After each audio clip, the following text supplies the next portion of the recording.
Hello दोस्तों, उम्मीद है कि आप लोगों को मेरी ये कहानी वीडियो पसंद आ रही होगी। मेरी आज की कहानी का शीर्षक है पति ने बुलाया चुड़ैल को। तो चलिए शुरू करते हैं। एक समय की बात है, नर्मदापुरम नामक गांव में एक यादव नाम का व्यक्ति रहा करता था, जो कि अपनी पत्नी से बहुत प्यार किया करता था। उसकी पत्नी भी उससे उतना ही प्यार करती थी, लेकिन यादव बहुत लालची स्वभाव का व्यक्ति था। वो अपने पति को मारता, लेकिन दूसरे ही रात आके उसे मना लिया करता और रात में कभी भी उसके हाथ का खाना नहीं खाता। हमेशा कहीं और चला जाता, अपने दोस्तों के साथ खाता और ना ही दोपहर में उसके हाथ का खाना खाता, क्योंकि यादव को मीरा के हाथ का खाना बिल्कुल भी नहीं पसंद था। लेकिन मीरा से वो प्यार करता था, इसी वजह से वो वो हमेशा मीरा के खाने की तारीफ किया करता था। लेकिन कभी ना कभी कुछ ना कुछ बहाना बना के हमेशा भाग जाता घर से।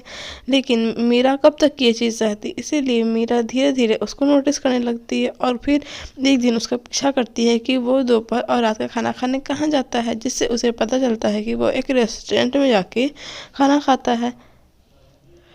यह देख मीरा बहुत उदास हो जाती है और मीरा कहती है अब वो जब घर आएंगे तो मैं उनको कभी खाना बना के नहीं खिलाऊंगी, वो मुझे खाना बना के खिलाएंगे।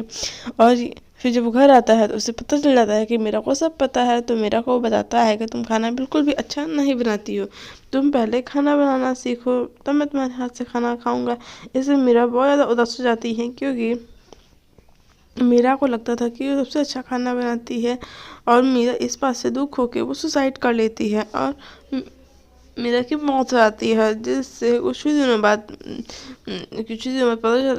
यादव को पता चलता है कि उसे एक बीमारी थी, जिससे उसको जीभ पर बेहद खूब अच्छा खाना का पता नहीं चलता था, उसको नमक कम लगता था।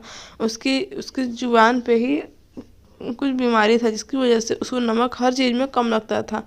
लेकिन मीरा को यादव उसकी मौत के एक रात पहले बताने ही वाला था कि मुझे रेस्टोरेंट का खाना भी अच्छा नहीं लगता है, लेकिन मीरा उससे मर चुकी थी। और इस बात को जब यादव को पता चलता है तो वो बहुत अफसोस करता है कि मैंने ये क्या कर दिया। मुझे मीरा के लिए बहुत बुरा लग रहा कि बहुत बुरा रोने लगता है, जिससे वो दूसरे एक पंडित जी के पास आता है और मीरा की आत्मा की शांति के लिए पूजा कराता है और बोलता है कि मुझे एक बार मीरा से मिलवा दीजिए।